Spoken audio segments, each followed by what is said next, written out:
Hi, everyone. It's Wednesday. Thankful to have you being here for another beautiful day in the neighborhood. Also, the eve of the next edition of the Sagersville Independent. Tell you what's coming out in tomorrow's paper in just a few moments. Headlines tonight will include one man arrested for the assault of an EMS worker, another jailed for the assault of a Kentucky State Police trooper who works the viewing area. That trooper dragged for 75 to 100 feet by the suspect's vehicle, and then some.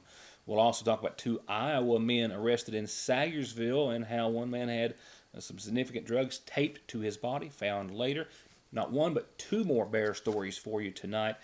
Some not so good statistics for the Appalachian area, and a host of other news and information before we leave you for, once again, what's going to be a beautiful end to your Wednesday and still into the early onset of another, or not another, that would mean we've had one already. A nice summer run weather-wise. Headlines tonight will include two initial arrests that we'll discuss. One, the assault of an EMS worker, the other of a police officer. It was yesterday afternoon at around 2 o'clock that officials with the Paintsville Police Department arrested this man for assaulting those trying to help him. That man then fled the scene and was later apprehended and now jailed. Yesterday afternoon at around 2 o'clock, Paintsville police got a call from dispatch about a man who was assaulting EMS personnel at the Paul B. Hall Medical Center and then leaving and running down 3rd Street. Captain Holbrook and Officer Runyon later found this man, 31-year-old Zachary Cochran of River, Kentucky, in front of the Big Sandy College.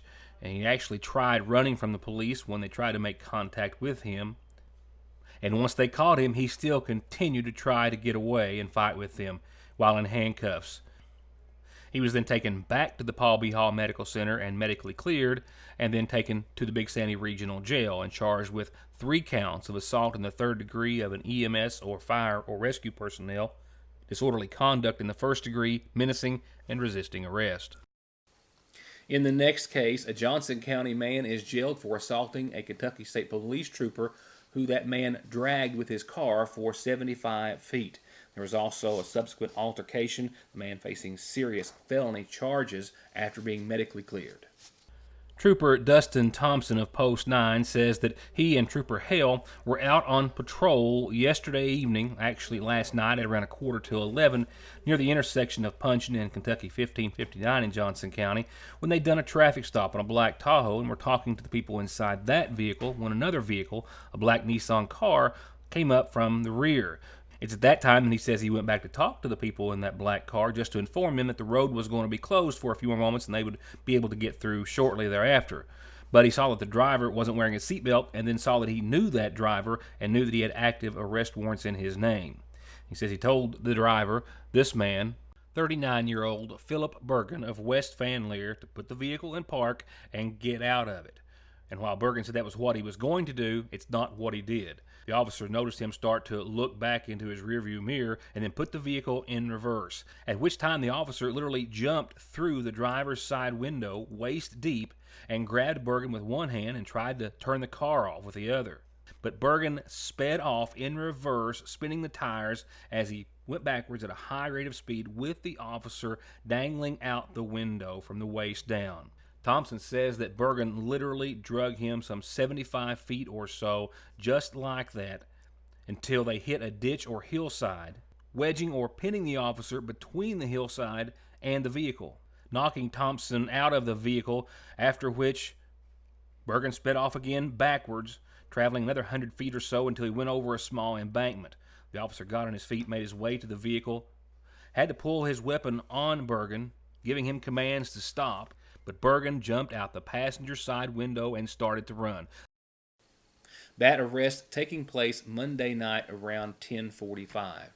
It was also on Monday night that two men from Iowa were arrested here in Sagersville, one facing serious drug charges but facing additional charges after he was found with a significant amount of crystal methamphetamine taped to his body when being searched at the Big Sandy Regional.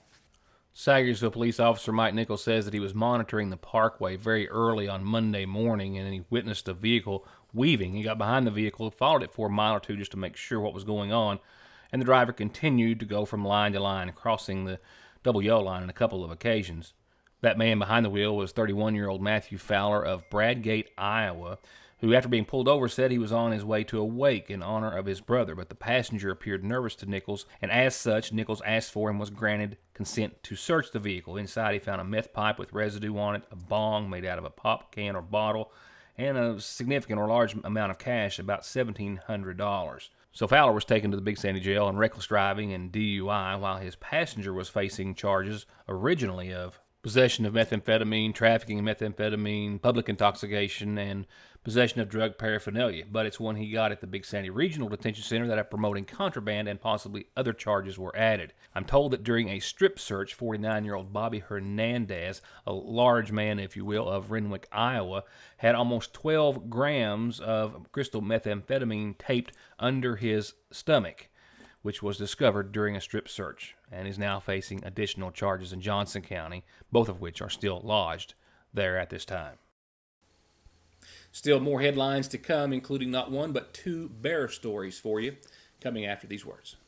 We've got an extra tasty deal for you coming out in tomorrow's edition of the Sagersville Independent. Clip this coupon out of the paper, bring it in, and you'll get a great deal.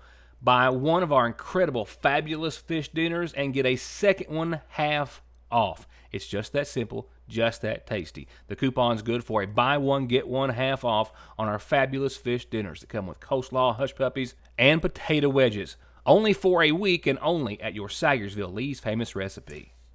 On average, men live 4 to 5 years less than women, and men are 71%, or 12% more than women, at risk of obesity. And women are 100% more likely than men to visit the doctor for annual exams and preventable services. Guys, if something doesn't look or feel right with your body or mind, look to the professionals at Hope Family Medical Center who want to help you live a longer, healthier, happier life.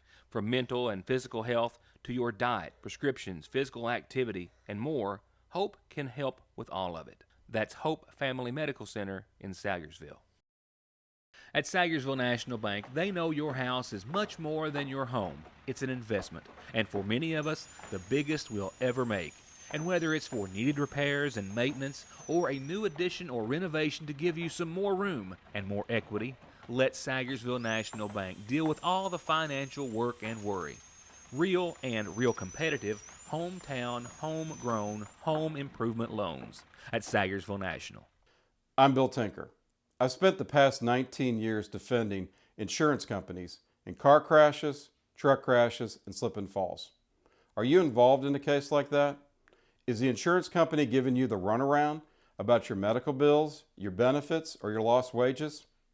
Contact me at McFarland Tinker Law Office. With our combined experience of over 58 years, we're here ready to work for you. Getting the best deal on the best tires with the best service has never been easier. Just log on to ConleyTire.net, check out the latest rebates, sales, and promotions, pick out the tires you want, and email, call, or come by for huge savings from the family who's been proudly serving the area for over 32 years. Conley Tire in Staffordsville, 297-2424. Your new IGA has fresh brewed coffees and delicious donuts made 7 days a week. Daily made breads piled high with any meat or cheese you can think of. And come and taste the salads, broccoli and cauliflower, cornbread, and their gourmet chicken salad made fresh right here. They've got fruit and vegetable and meat trays made with a little love, and celebrate anything with perfectly professionally made cakes. All fresh and ready for your next meal, party, or event at your Sagersville IGA, where it's a new day, place, and way to shop. You can read more about it in tomorrow's edition of the Sagersville Independent, but there has been a ruling handed down by a federal judge after a competency hearing for a former Sagersville man accused of having sexual contact with 2 little girls or little children overseas while he was a teacher in Cambodia. In that competency hearing, which was held this Monday, as Mickey Rife remains lodged in the Franklin County Detention Center on federal charges, United States Magistrate Judge Edward Atkins ruled that the 35-year-old man formerly of Sagersville is indeed competent to stand trial and does indeed understand the proceedings against him. In an ex parte motion filed earlier this year, Rife's attorney, James Inman, was expressing his concerns in regards to Rife's mental capacity and that he might be suffering from mental deficits and might not be able to understand situation that surrounds him. Rife stands accused by Homeland Security of violating federal laws concerning engaging in illicit sexual conduct in foreign places. It was the end of this past January that we learned that while Rife was a teacher in Cambodia, over the course of several years he had sexually assaulted a 5-year-old girl, and that investigation uncovered other allegations of sexual abuse regarding Rife and other young children at that school. He was indicted thereafter on 2 counts of engaging in illicit sexual conduct in foreign places with a minor, listing 2 different victims, said to be between the ages of about 4 and 8 at the time they were assaulted. He faces up to 30 years in prison and $250,000 in fines, and remains in federal custody pending a trial which has been set for November the 4th in Frankfurt. In our next report, while the statistics are not good, there is some improvement after the Appalachian Regional Commission, the ARC for short, released its county economic status designations for the fiscal year 2020, which annually ranks the economic status of each of the region's 420 counties in Appalachia using national data. Now, according to the ARC's county economic status designations for 2020, 80 counties are considered distressed and among the worst 10% of counties in the nation. Those 80 counties are the ones colored in red, and that, of course, includes essentially all of eastern Kentucky and most definitely all of the viewing area. There are 110 counties which are considered to be at risk. They're in the pale pink color there, if you will. They rank between the worst 10 to 25% of counties in the nation. There's 217 counties that are considered transitional. Those are white or no color, ranking between the worst 25 and best 25% in the nation. 10 counties considered competitive, and 3 counties considered attainment. Some other distinctions found in the report: fiscal year 2020 will have the lowest number of designated distressed counties in Appalachia since 2008. So some progress there. The ARC's federal co-chair, Tim Thomas, says that parts of the Appalachian region face significant economic challenges compared to the rest of the country, and by releasing this data publicly in an accessible format, the ARC is seeking to ensure awareness of these challenges and to inform policymakers at all levels. Here's tonight's community calendar with a related, that works, birthday and anniversary wish or wishes. First up, birthday wishes. Tanya Jenkins has had a big couple of days. Birthday wishes tonight. Love her husband and Trenton. Happy birthday to you. Tanya celebrating her birthday today, and she and Terry were celebrating their anniversary just yesterday, so happy anniversary wishes coming to you too, to Tanya and Terry. It's happy birthday, Tanya Jenkins. Happy anniversary, Tanya and Terry. Happy birthday and anniversary. Going on to the calendar, don't forget about the Magoffin County Community Blood Drive coming up in just a couple of days. Monday of next week, which is July the 1st, from 2 to 6:30, the Kentucky Blood Center Bloodmobile will be in front of the Sayersville IGA. You get that super cool tee for donating, and all donators will be registered to win a 2019 Toyota Tacoma as well. Born to Give being the theme for this month's Community Blood Drive. Robin Dale Holbrook is going to be remembered during a celebration of life next Wednesday, where he worked for so many years at the Eula Hall Health Center. If you have any questions about the event, 587-2200. Friends and family asked to join them, as well as patients and everyone else in the community, next Wednesday at 2.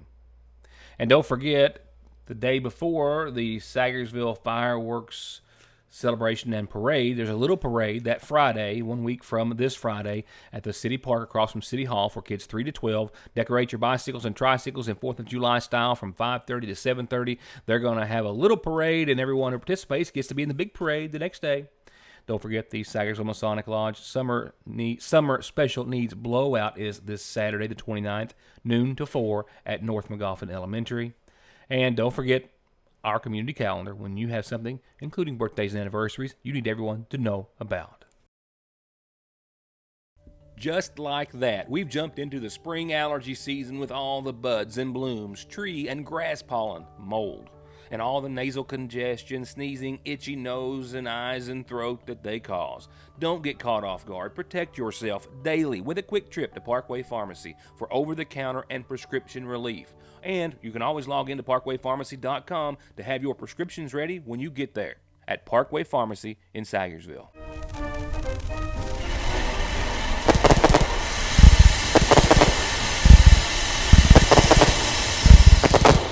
Jerry Pelfrey Fire is conveniently located off of US 23 in Paintsville, Kentucky. Give them a call at 606-367-5569 or look them up on Facebook for all of your fire needs.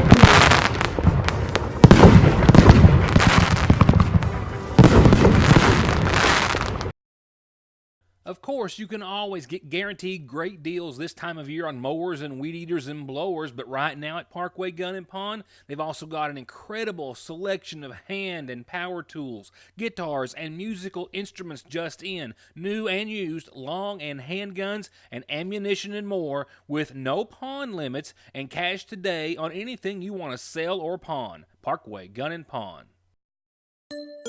Appalachian Wireless wants to know if you're tired of settling for a phone you didn't really want because it was more about the cost of the device rather than the phone you really wanted.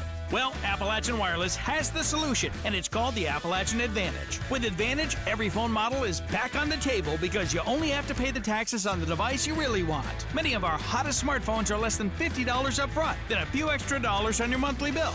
With Appalachian Advantage. Payment agreement is required. See store for complete details.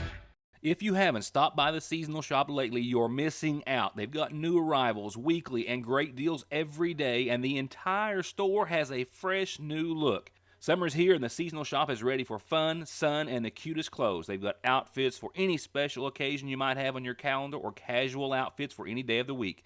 So come in and let them help you select the perfect outfit, and don't forget the jewelry. They've got a large selection of some of the most unique jewelry in the area, and they've got everything you need for your pool or beach days with bright, beautiful cover-ups and caftans, sunglasses, towels, and hats.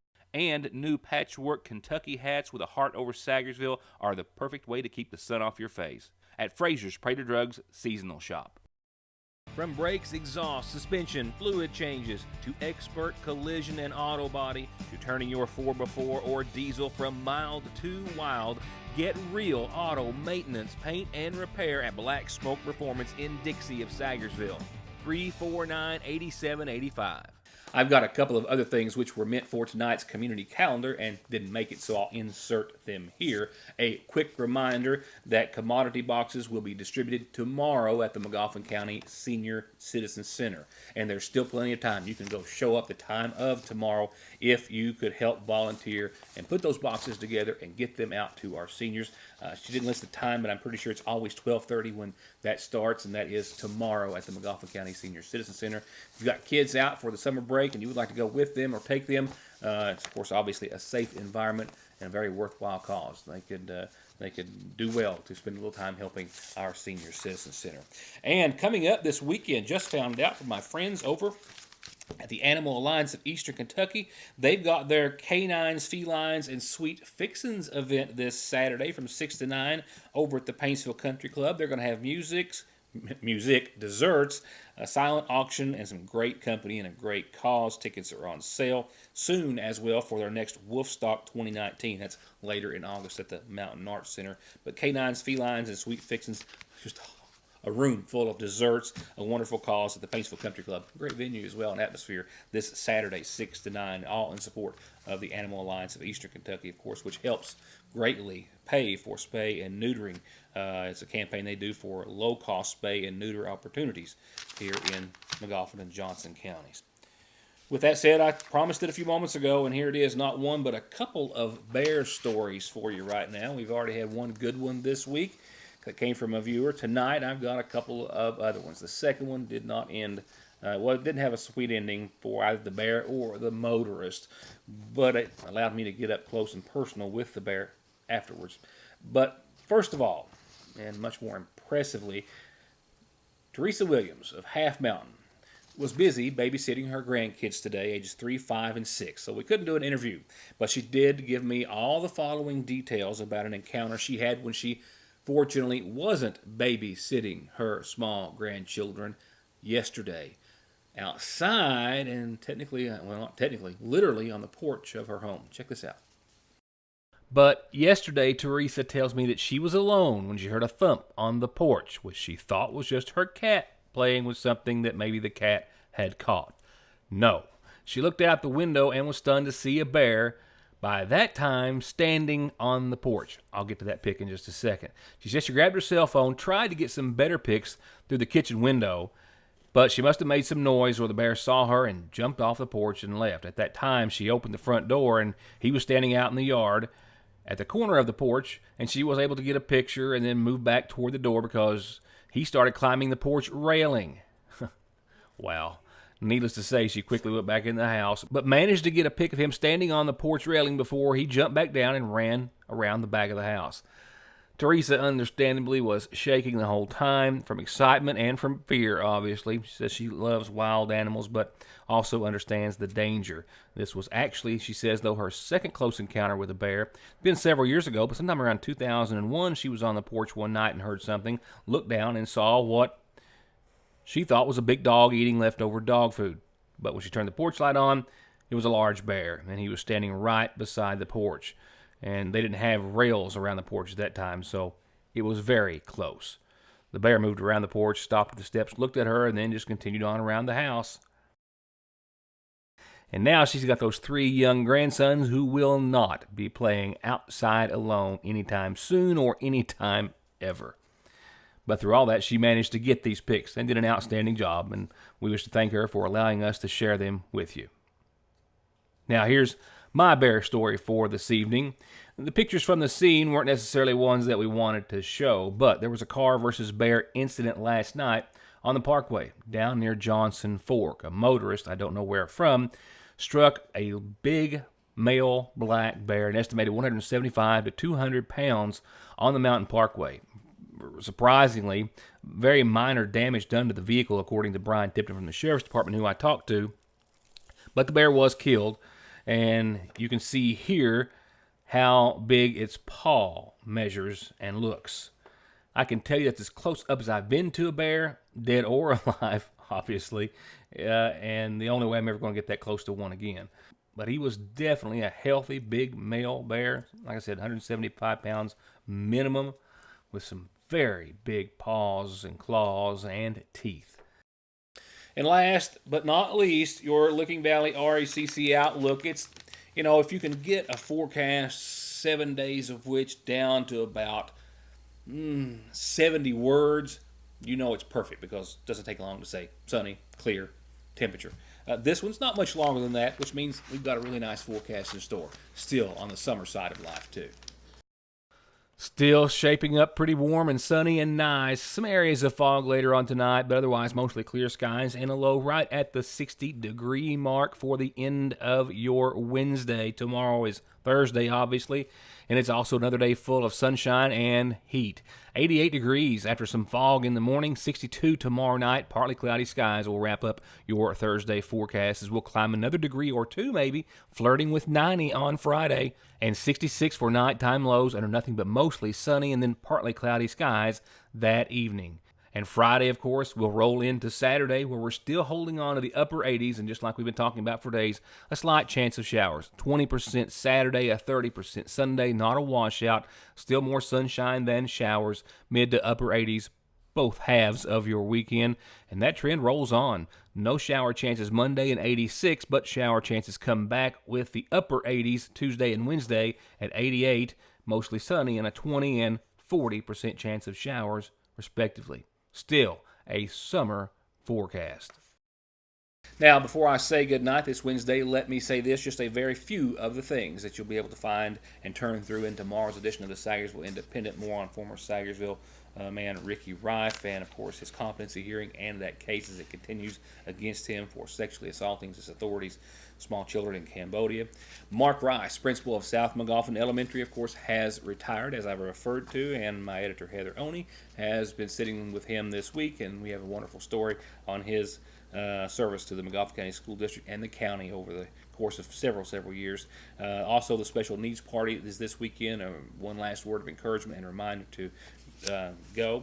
And another important announcement in regards to retiree, the adult education leader, Vicki Jo Howard, retiring, and the service that she has done for so many people helping them to get their GEDs is just astounding and commendable, and you'll be able to find all of that out in tomorrow's edition as well. The 4th of July schedule, we're rolling back the clock to 4th of July 1988, gang. Kids, kind of. It's around my time frame. And you can find that in our historic page brought to you by Grover Arnott, attorney at law, just across the way. Thank you for watching Pick Up a Paper tomorrow or soon thereafter. We'll see you back here tomorrow night.